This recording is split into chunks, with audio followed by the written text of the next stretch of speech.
And we're back for another one of our UFC pay-per-view breakdowns. We're doing our breakdowns and predictions for this upcoming card, UFC 267. Yeah, I was thinking, is it a breakdown or it's just prediction, right? Because breakdown, I think, implies what happened during the fight. This is like a pre-fight Well, I think breakdown of the card. breakdown of the card. Okay. Yeah, followed up with our predictions. Yeah, last time we did this was UFC 266, and I think we went I don't want to 5-0. brag. We went went 5-0. Yeah. So, like we said before, we don't bet on fights anymore, but we seem to be able to predict the winners when we're not betting. Yeah. If there's no money on the line, we do pretty well. As soon as we put money on it, that's when it goes kind of downhill. So we're not putting money on this, so hopefully it goes well. But don't come at us if our answers are wrong. So this is a 6-fight main card, but we only picked the 5 fights that are most interesting to us, and we're going to break them down. We'll start with, there's a lot of names on this card between like the Russian fighters and the Polish fighters and the Chinese fighters. There's a lot of names that we might screw up. We're going to do our best. We apologize in advance. But the first one is Li Jinglang versus Khazmat Chimaev. That's a welterweight fight. Chimaev had like all the momentum right about like a year and a half ago, right before he got sick. He got COVID. And I think COVID hit him really bad. He was out for like, over a year. He, had all the momentum. He was fighting 2 different weight classes. Everyone was thinking he was going to be the next double champ. But he's really only had 3 fights in the UFC. So what do you think about that fight? So for Chimaev, I remember when I fought in Abu Dhabi, he was there, and this was kind of right after his 3rd fight. So it was when he had all this buzz going on. And I remember he didn't even have a fight booked, but he was there, and everyone was kind of like, oh, if someone drops out, he's going to take the place no matter who it is.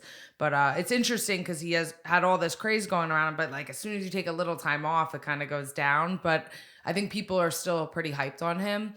So he's 3-0, but his 3 fights were within 2 months. So his last fight, it was July. His first fight was July 2020. Last fight was September 2020. So, a short Over amount. a year and a half almost. Yeah. So, he's a minus 575 favorite, 9-0, 3-0 in the UFC. But the guy he's fighting is, he's a BJJ black belt. He's 10-4 in the UFC, and he's been in the UFC since 2014. So he's obviously has way more experience at this level. You can be undefeated. I'm not saying anything against Chimaev, but you can be undefeated. Almost everyone that gets signed to the UFC is undefeated. So that kind of your record. Well, he's 9-0 overall. Yeah. So less than 10 fights. Right. So it's very, very new. So I'm not saying that, he's not good, but he's kind of at that point where you're not sure yet. We need to see him go against a more experienced fighter to really see if he's, got potential. But that's why I think this fight's perfect. I mean, the guy he's fighting is ranked number 11. I think it's a great fight for him to kind of see where he's at. He's fighting a jiu-jitsu black belt, which is interesting. So you can kind of see if they go to the ground, how he deals with that. I guess, I don't know. I'm still on the fence. I'm like, he's either going to lose and he's all hype, or he's going to get a knockout and then just keep going on to knock anyone out. So you don't really know right now.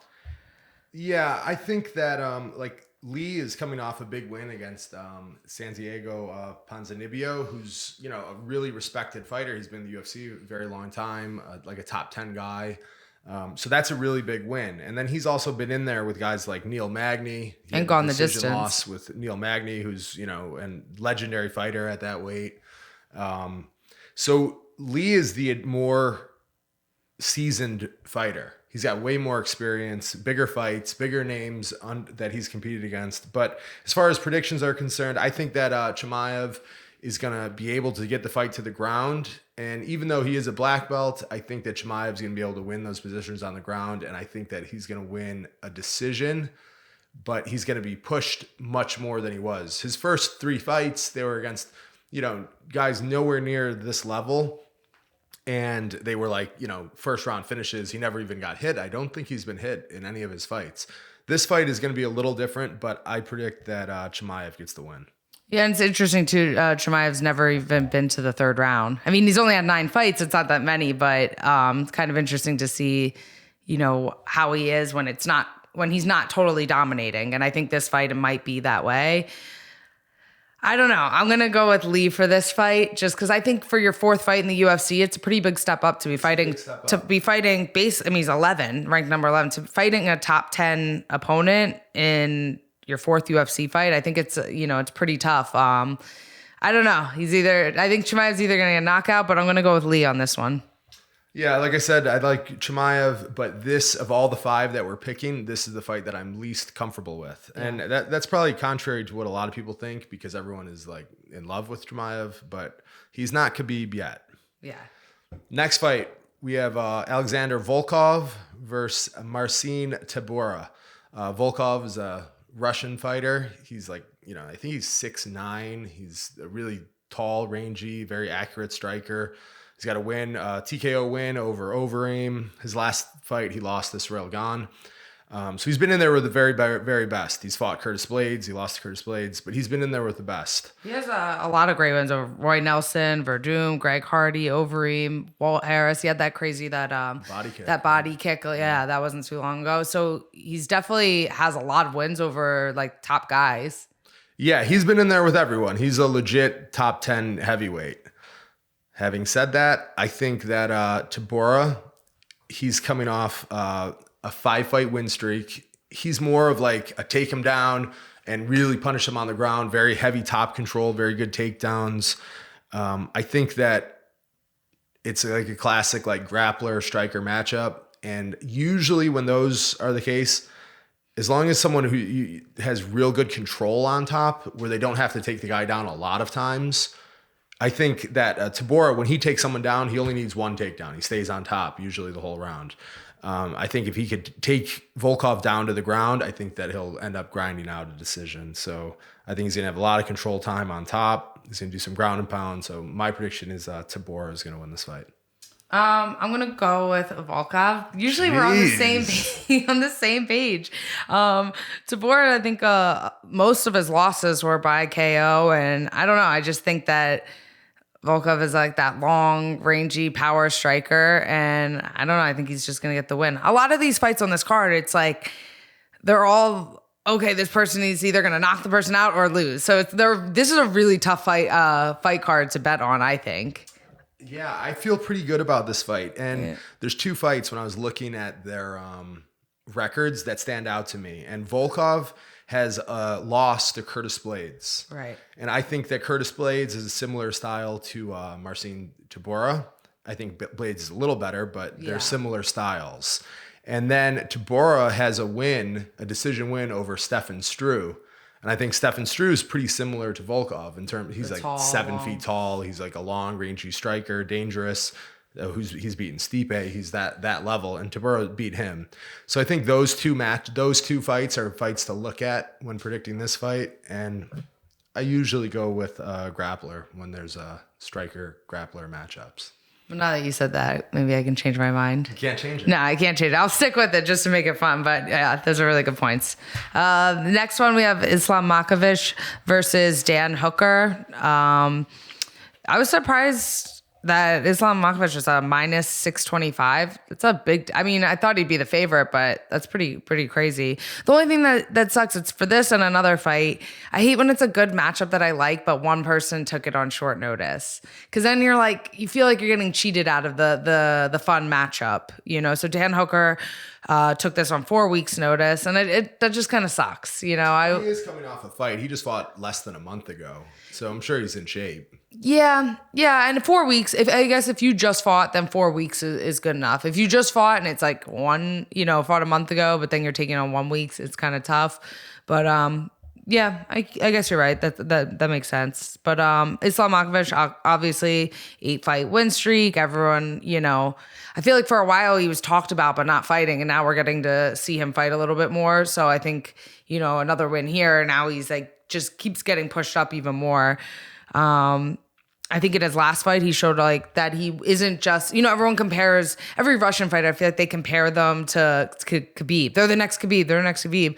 When we watched his last fight, I was like, well, he definitely like trains with Khabib. So, but I think that when he went to the ground, his jiu-jitsu seemed like a little bit better, where he was off his back and he was doing all different submissions and stuff like that. And I think he kind of used his striking a little bit better than what we see with Khabib. So yeah, I mean, I think most people assume, obviously he's a heavy favorite, Makhachev is going to win this one. Yeah, I mean, I kind of think he is going to win. I mean, like you said, he's on an 8-fight win streak. He's 20-1 overall. And there's similarities with him and Khabib, but I think that Khabib wins largely. He's so impressive because of his mind and his tenacity and his cardio. And he just overwhelms people and like bludgeons them and makes them exhausted and then gets finishes. Where Islam Makhachev it looks to me to be much more technical. Yeah. And he's like precise on the ground. Like he does triangles and arm bars and real chokes without like getting the guy exhausted and just squeezing their face. He's a bit more technical than Khabib. But as good as he is and as many fights as he's won, he's never fought someone in the top 10. I don't think he's fought anyone in the top 15, if I'm correct on that. I don't think he's fought anyone in the top 15. He fought that Marias last time. Yeah, was he a top 15 guy? I don't know. I thought he was. Pretty close. Yeah. I'm not sure. But Hooker has fought everyone. Yeah. He's got wins over Ali Aquinta, Gilbert Burns, Paul Felder. His last 2 losses were to Chandler and Poirier. So he's only fought the very best guys as of late. I think that he's real dangerous, especially with his knees. I could see him like catching Islam with one of those knees that he throws coming in on a shot. But aside from that, I don't think that I think that Islam's going to be very disciplined with like the Khabib game plan. Just take the fight to the ground, control him on the ground, get him tired, damage, control time, look for submissions when like close to the ends of the round. Like usually he'll like stay on top of the guy, control him on the ground, and then look for a submission. I know that Dan Hooker has some submissions off his back and stuff, but I mean, different. Islam Makhachev has fought like Davi Ramos, who's, maybe one of the best jiu-jitsu guys in the UFC, and he completely dominated him on the ground. I think there's no comparison between their levels on the ground. I think Hooker's only chance to win would be to catch him on the feet, probably with a knee. But I think that Islam Makhachev is a pretty safe bet. Right. I agree. First one we agree on. So next fight, co-main event, is Peter Yan versus Corey Sandhagen. This is another fight where Corey Sandhagen, replaced Aljo last minute, not a couple weeks, but this is but it's a 5-round fight. So this is another one where I'm like, I love this matchup. I'm a huge Corey Sandhagen fan, but I'm just like, I want to see this fight where he has a full camp. I'm glad we get to see the fight still, but from what I don't know him personally, but from like just Instagram, you think you know people. Yeah. It seems like Sandhagen trains all the time. He always has good cardio in his fight, so it's not someone that has like bad cardio in a fight and they take a 5-round fight short notice. You get a little worried. I don't think I'm worried about that with him. It's just I don't know. I just wish it was a full camp for him.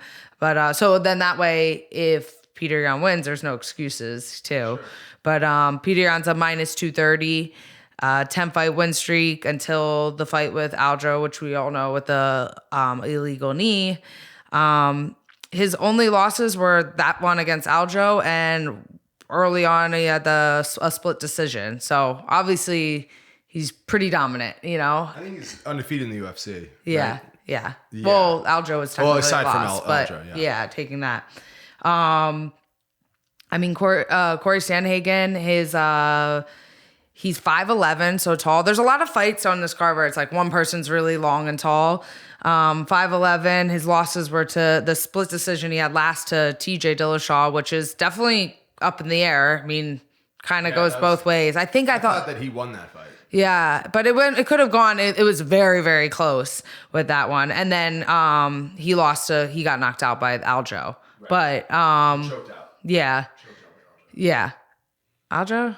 I thought he knocked him out. Oh, yeah. He had the rear naked choke. Yeah. But Only one of his UFC wins was to decision. So yeah, he definitely, and he finishes with knockouts, submissions, TKO. So he definitely has that finishing threat, which I think he needs with Peter Yan, especially in a 5-round fight. I think that 5-round fights, Peter Yan, it seems like he kind of takes the first 2 rounds off and then just kind of plays cautious and then really puts it on as the rounds go on. So the only thing is, Corey, I think, is looking for that finish. It's going to be kind of hard for him to get the finish in the first 2 rounds if Peter Yan's just basically like playing safe and just keeping his distance, feeling the range. But yeah, what do you think of this fight? Like you said, I think that Peter Yan, I mean, he's completely dominated everyone he's fought in the UFC. But Corey Sandhagen, I think, is one of the most dangerous fighters on the roster because he could finish a fight. He's finished a fight like with his hands, with a kick, with knees, submissions. He finishes fights so many different ways. He's so dangerous. But I think that Peter Yan, like you said, is very disciplined. He keeps a very high guard and like marches him down. I think because he's got quite a bit of boxing experience. So he kind of like boxers, like slow start and like feel the guy out and, you know, take some shots on their arms to get the guy tired out and forward pressure. And then he also has tremendous ability to take the person down. He does all kinds of like, kind of like not really shooting to the legs, but he does trips and throws and foot sweeps. And he's really good at that. I think that I certainly think that Corey Sandhagen has the ability to stop him. I think he could stop anyone. I think he's that good. But the only fighter who I would bet against Peter Yan is Henry Cejudo.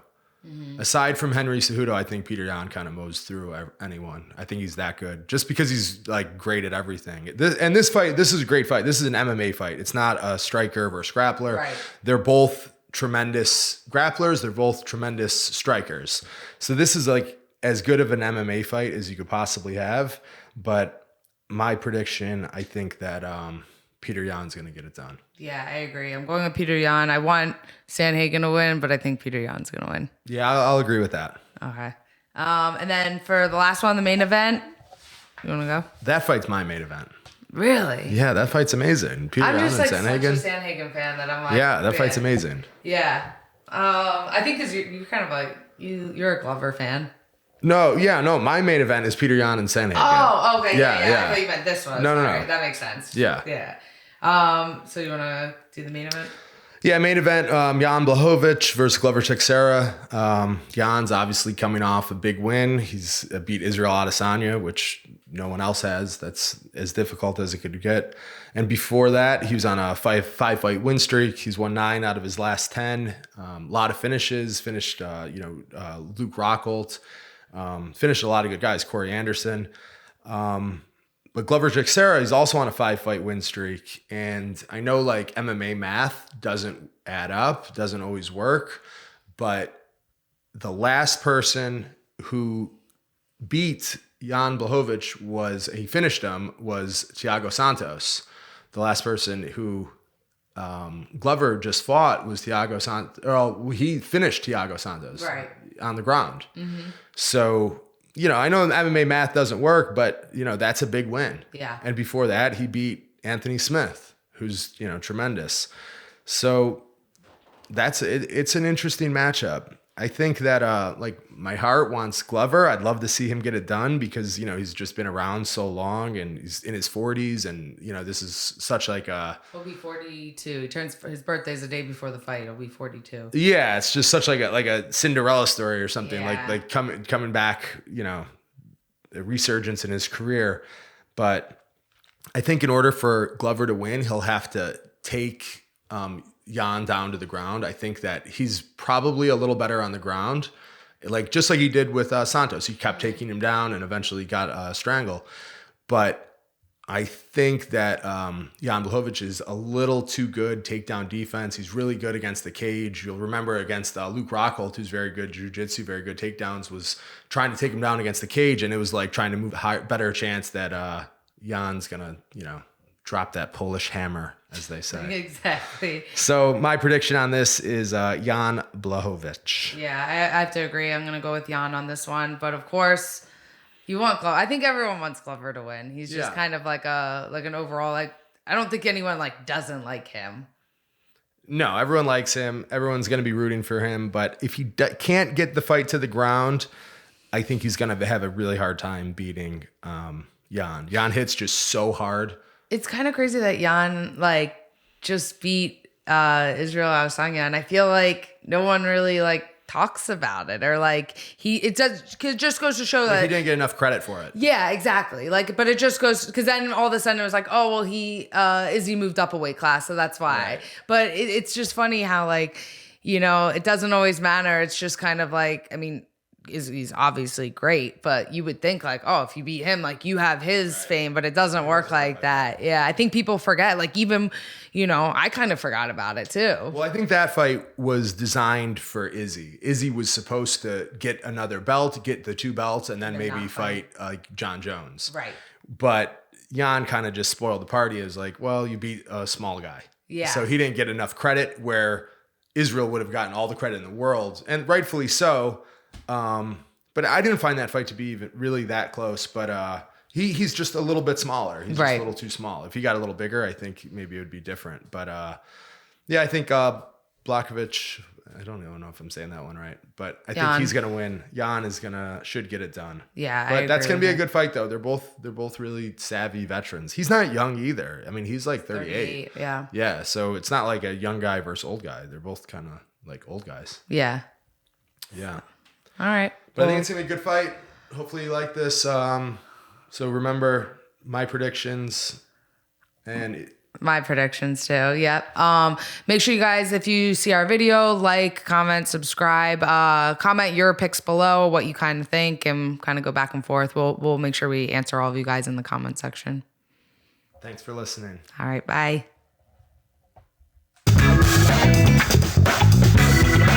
Thank you.